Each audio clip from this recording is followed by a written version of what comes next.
Hi guys, today we are celebrating Keionna's 1000 subscriber milestone.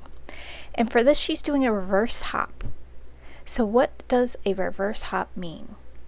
Well, she'll be a guest on several different YouTube channels.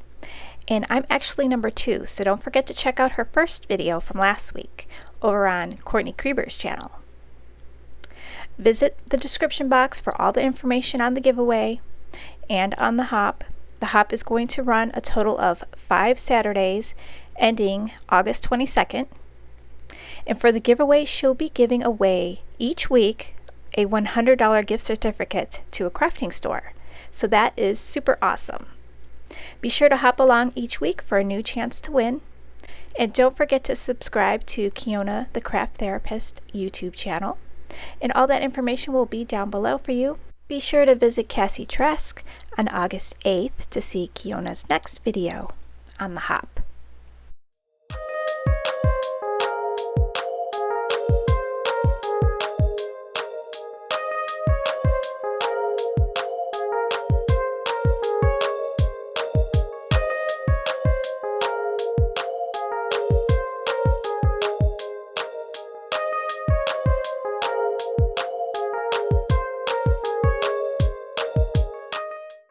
Well, hello all of my crafty friends. I'm so excited to be here today to bring you guys this card with the tea time from Not Too Shabby for week 2 of my reverse hop for my 1K giveaway. Make sure you guys are checking the description box so that you can get all the information. So I'm going to bring out my Karin Brush Pro markers, and I'm going to show you guys a couple of the colors that I'm going to use. I've decided to do some 2-color blends for this particular image, card, scene, this thing that we're about to get into together. And as you guys can see, I've brought out what are some rainbow colors. I have a red, a yellow, a orange, green, blue, and a purple combination that I'm going to use for these cute macaroons. I've been wanting to use those macaroons since I got this stamp set. These tea time images were so amazing. So I'm just bringing up all the different color combinations you're going to see. These are the only colors that I'm going to use throughout the coloring of this. And there was a ton of coloring, but this video was already super long, so I did not leave all of the repetitive coloring in. So you guys, I brought out a piece of my Bristol smooth cardstock, and I am going to use one of my stamping blocks, and I'm going to use some Versafine Onyx black ink, and that is what I'm going to use to stamp out these macaroons so many times. I stamped them out a ton. It was a lot. You'll see in a second. So at any rate, I got here and I got to stamping. I didn't use my Misty because I just felt like it would be a lot easier and quicker if I went ahead and just stamped these out by hand. So I'm just making rows and rows and rows of macaroons. I will eventually bring in the smaller macaroon as well, just for a couple of individual ones to place on this card scene that we're going to do. So as you guys can see, I have a full sheet of macaroons on here. Now I'm just adding in some of the single ones, and then we are going to get started with the coloring. So let me tell you guys what I'm doing. 5 weeks, 5 giveaways, $100 in value for each. Now, the winner for last week's giveaway, which was on Courtney Krieber's channel, if you missed it, I will have all of the channels linked below so that you guys can know where I will be next week. The winner for last week will be listed in the description box below. You have 1 week to contact me in order to claim your prize, and I will be announcing the winner from this week on my video next week. So you guys make sure that you're hopping along with me. Next week, I will be on Cassie Trask channel, and I will be bringing you guys another fun video along with another giveaway. It was just my way of saying thank you guys for helping me make it to 1K and hopefully being a part of my community for the long run and being so absolutely amazing. So as you guys can see, I've put in my darker red and I am now going in with my lighter shade, just laying down a little bit of color, and then I'm going to bring in my water brush and I'm going to blend that out. Now with some of my images, you won't see this on screen, I decided to bring in my Spectrum Noir sparkle pen and use that to blend out some of the color and also to add a lot of shimmer into the cards. That is a great alternative for using a water brush when you are working with watercolor markers. It provides such an amazing amount of shine for you, all while blending out your colors for you. So I'm going to go here and I'm just dotting in color and then allowing the water brush to kind of spread that color however it wants. Now, in some instances, I do go back, for example, here and add in a little bit more of the shadowing for these images. It just wasn't quite dark enough on the first round for me, and that's fine. Usually in watercoloring, you're building up your colors anyways, so that is kind of what I did. By no means am I a watercolorist, so this is just kind of Keionna's way of doing it, and I hope that you guys find some benefit in it. So now we're going to move on to our orange, and so what I'm going to do is each row of these will have a particular color. So I will have 3 reds, 3 oranges, yellow, green, blue, purple, and then I will sprinkle in a couple of the single ones as well to add to our image. I thought that it would be so fun to just have mounds and mounds of macaroons to place on the front of our card image. Now, I will tell you that I sat here and colored for probably 2 hours easy.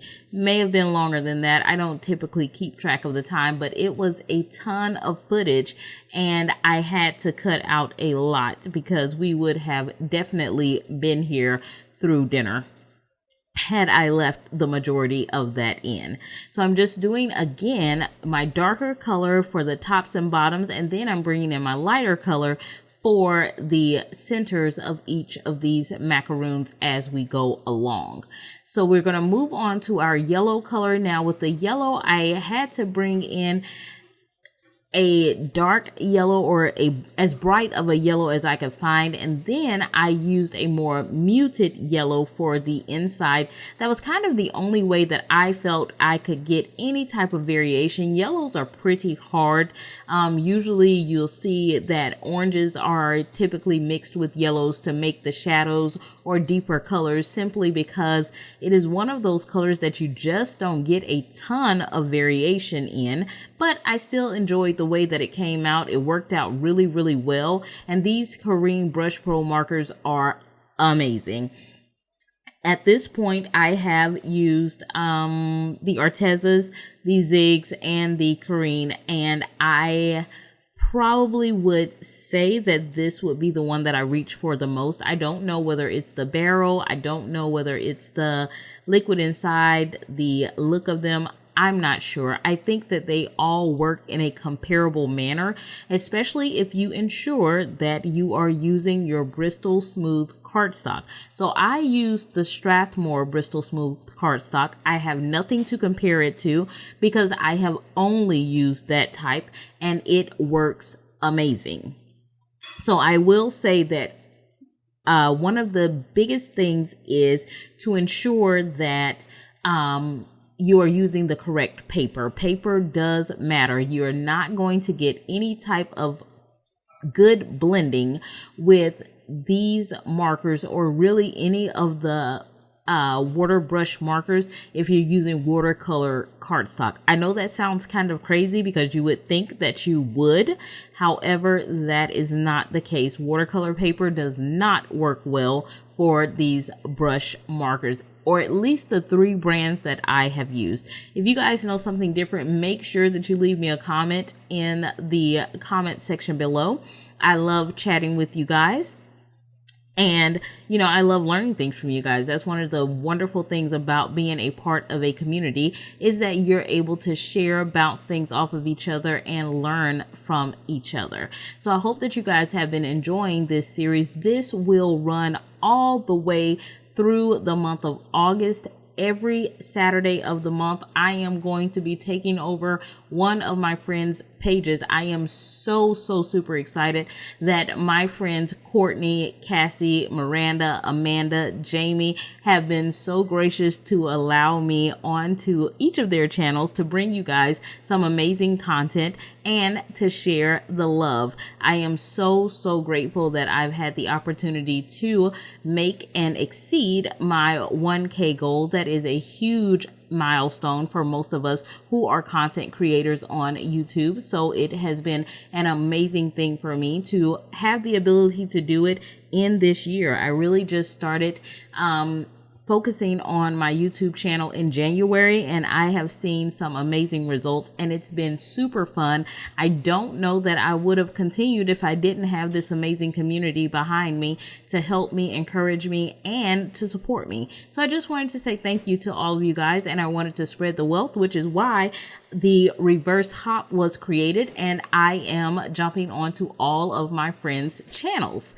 So I'm over here doing this blue, and I will say, although purple is my favorite color, this blue was super vibrant, and I loved the way that it came out. While doing this, I will tell you guys a little known fact. I have never tried macaroons, but this made me want to try them so very badly. They look amazing. So I need to find a recipe and try this out. I love to bake, so this could be an awesome experiment for me and my family. So now I'm moving on to my purple. Purple, that's my love. That is my heart. I love the vibrancy of purple. I love a deep purple color, and this really did fit the bill. So finally doing this purple, shading it in with the watercolor marker as I've done all the other ones, and doing that highlight in the center for the filling cream puffiness. I don't know what's in the center, but it's a great thing, I'm sure. Have you ever tried macaroons? Leave me a comment below. I want to know how many of you guys have tried macaroons, and is it a yes or no? In my center that I work in, when the kids are eating, they have to take a no thank you bite, and so they give me a thumbs up if it was good, and they give me a thumbs down if it was not good. Don't give me a thumbs down. But that's how we do it in the daycare. So I am finishing up with this other purple color. Now, these two colors were very different and provided a ton of contrast, which was not bad. I think that in the grand scheme of things, it worked out very well. So we're going to finish that up, and then I'm going to take you guys to the fun part of putting this awesome interactive card together, because you guys know that I love a card that moves around. So we're finishing this up, and here we go. I have colored in all of them. Like I said, some of them have the shimmer of the Spectrum Noir sparkle pen, and some of them are just plain watercolor, and I absolutely love all the shimmer that this provides, and you don't have to worry about adding it at the end. So I've made some cardstock panels, and I have a piece of pattern paper that is going to serve as our initial or front panel of this card, along with some Buttermilk Yellow and some Purple Mist cardstock that are from Tonic Studios. I will have those linked below. So next thing that I'm going to do is I'm going to bring in this small die. This is like a sentiment strip die, but I'm going to use it to cut out a tunnel that our little rabbit is going to travel up and down. Yes, we're going to do a pull tab card, and I'm going to go ahead and color up my rabbit, because of course I was so busy coloring up our macaroons that I forgot that I needed the image that's going to actually slide in the pull tab. So I'm just bringing in some of the colors that will match our cardstock pieces, and I am going to use those to color in the straws and any other areas that would not be tea themed. So the cup, the straw, and the little bow. As far as the tea, I'm going to bring in one of those orangey colors that kind of looks like it has a tan hue to it. And I'm also going to make our actual bunny a light yellow color. So I'm just kind of keeping with those themes of the purple and yellows for the mats of our card to tie everything together and to have some cohesiveness with our card. Again, I just placed some ink down in various places and then allowed my Spectra Noir sparkle pen to blend everything out for me and to give me shimmer all in one. Killing two birds with one stone, right? I'm going to take the purple and I'm going to go around all of these. To me, I said that it was tea spilling. So on the outside, you will see that it looks like that tea color. And I'm going to go ahead and blend that out and color that in. I love the way that it provides the shadows when you have your deepest color right under where the dips are for this. It blended out very, very well. And then the last thing that I will do is color in these little dips. And like I said, I'm going to use a color that kind of gives off a tan hue. I believe that this color is called almond. So now that I have that done, I'm going to take this panel over to my die cutting machine and I am going to cut out that sentiment strip 1.5 times. So I'm going to kind of measure to make sure that I have this where I want it. This is going to be part of my sentiment strip and I'm going to want that to sit right there. So once I know where I want that to sit, I am going to go ahead and start measuring my centerpieces and get an idea of where I'm going to be putting the tunnel. Now I had already place this in the area that I wanted, so I have a good idea of where this tunnel is going to lay. That was the reason that I was using the bunny to go up and down. That kind of helped me to understand how far up I needed to make this tunnel in order for the bunny to go all the way to the top. So here we are back from the die cutting machine. I've cut that out 1.5 times from the center of this. And now our bunny in the end will slide up and down in this motion. So the next thing that I'm going to do is I'm going to take a piece of cardstock and this is going to act as our pull tab in the end. So I'm going to create a tunnel with my foam tape and I'm going to go around the edges and the bottom of this piece of cardstock. Now I'm not going to have it completely encase it. I'm going to give it just a tiny bit, probably a 1/16 of an inch of wiggle room, because I don't want that tape to make it difficult for this pull tab to move up and down on our card. So this is going to be that back panel of the card. I'm going to fully place foam tape around it with the exception of where this pull tab goes. And this is going to create our mechanism and allow it enough space to move up and down. So once I get that done, I can flip it over and now I can start doing kind of a dry fit. I'm going to place some additional foam tape inside the tunnel, and this is where our bunny will go. So I'm going to stack this up too high because this will also act as the stopper for when the bunny gets to the top of the pull tab. So we're going to place that right at the base of the pull tab, and then once we get that there, we will see that whenever the pull tab gets all the way to the top, that's what will make it stop. So that will act as our stopper. So now that we have that part done, this is still kind of moving around because it is not glued down to anything at this point. I am going to start placing my macaroons. I want to make a mound of macaroons that this bunny will then slide up from in the top. So I'm going to do 4, 3, 2, and then a single macaroon on the top, and that is enough to cover that entire tunnel that I have created in the center of this card base. I'm going to bring in a piece of press and seal next, and I'm going to press down on this entire panel so that I can keep all the macaroons where I have it, and then I'm going to start dotting glue in specific places in order to get everything to glue together. Now, it's okay that you don't have everything glued down. It doesn't have to be glued all the way down. We're going to be using foam tape in just a little while to continue to press everything together. But for right now, I just need everything to stay together as one while I start working on creating that tunnel. You see that I'm making lines on either side because I don't want my foam tape to go past those areas, because I'm going to need my bunny to be able to freely slide behind those macaroons. Now, this takes a lot of snipping and cutting and making weird cuts in your foam tape, but very much so worth it in the end. It's not too tedious, but you're not going to have a beautifully straight piece of foam tape on the back of your image. So you just place it wherever you need to. I am doubling up my foam tape just to ensure that the image has enough space to move up and down. The reason that I did a double layer of foam tape, if you will see when I did the pull tab, the stopper piece is a double layer of foam tape.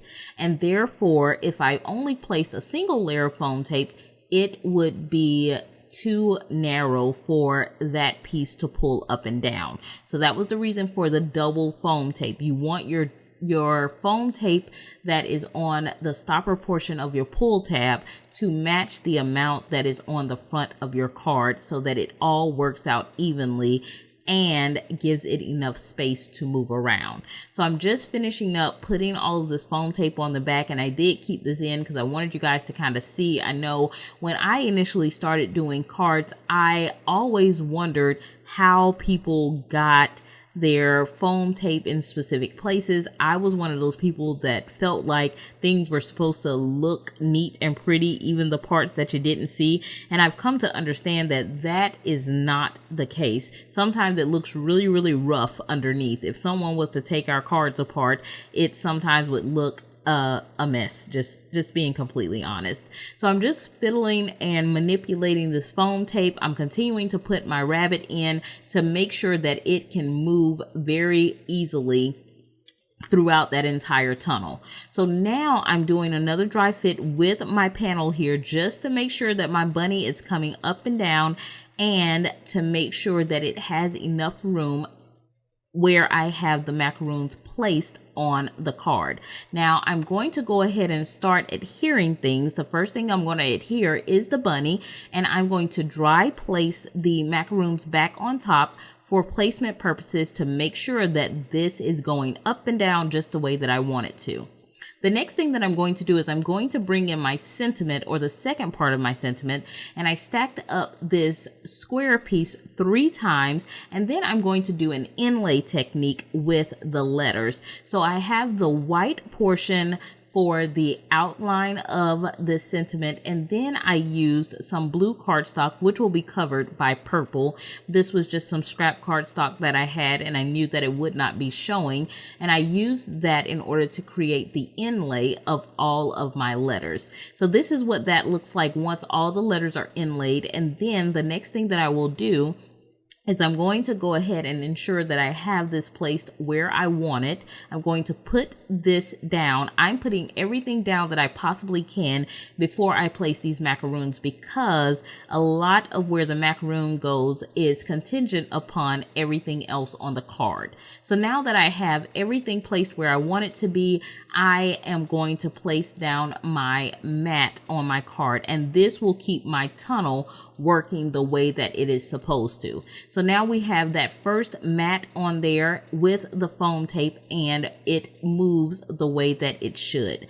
We have our purple piece of the purple mist cardstock that matches this purple foil, adhesive foil from Cricut that I am going to use to cover the front of our card. I have also used some vinyl to cut out the word "you are" and then "you are a," and then I will have "Sweetie" on the bottom. Because this sentiment set is the sweet tea set, I decided to do a play on words for this card. So I got everything adhered to the front panel of the card, and this is what our card will look like, and this is how our mechanism will move. Now that I have all of that done, I can go ahead and glue this to our Purple Mist cardstock, which will create a second border around our primary panel. Now that I have that done, I'm going to get ready to do the inside of our card. Again, I have created a sentiment using the Cricut and some vinyl. So what I'm going to do, because I did not want to cover up all of this pretty pattern paper, I'm going to cut the panel that is going to have our writing at a diagonal. But first, I'm going to actually add the sentiment on. I take that over to my Tonic Studios trimmer and I trim it at an angle, and that is going to be what the front panel of the inside of our card looks like, so that some of that pattern paper can show and you can see it from the inside to the outside. I'm going to take a couple of the macaroons that I used for the single ones, and I'm going to adhere those on the inside as well, and then I'm going to adhere that to our double matte of the yellow and purple cardstock. So this is what the inside and the outside of our card is going to look like. I'm going to add a pull tab to the top, and I'm going to bring in a punch. This is a Fisker's punch. I got this punch, I think, when I initially started crafting, and I'm going to just use that to create a little bit of an intricacy on the top of the pull tab for our card. Now that I have that done, the last thing that we need to do is add this to a 5x7 card base. I did make our purple panel the entire size of the card base, so it is 5x7 and it will fit flush against the actual card base. I'm going to do the same thing on the inside of the card, and that is going to pretty much finish up our card for today. So I've got this glued in and sealed, and this is what we come up with. I think that it came out really cute. I love the pattern paper that came, and the last thing that I'm going to do is use a couple of these honeybee diamonds to embellish it. These are clear diamonds and they're pretty small, but they just provide a little extra to the ending of the card. I hope you guys have enjoyed. I hope that you guys will look in the description box and get more information about the hop. And I hope that you guys will continue to hop along with me throughout the next few weeks. I really appreciate it. I hope that you guys are having a great day, and I will talk to you really soon. Bye-bye.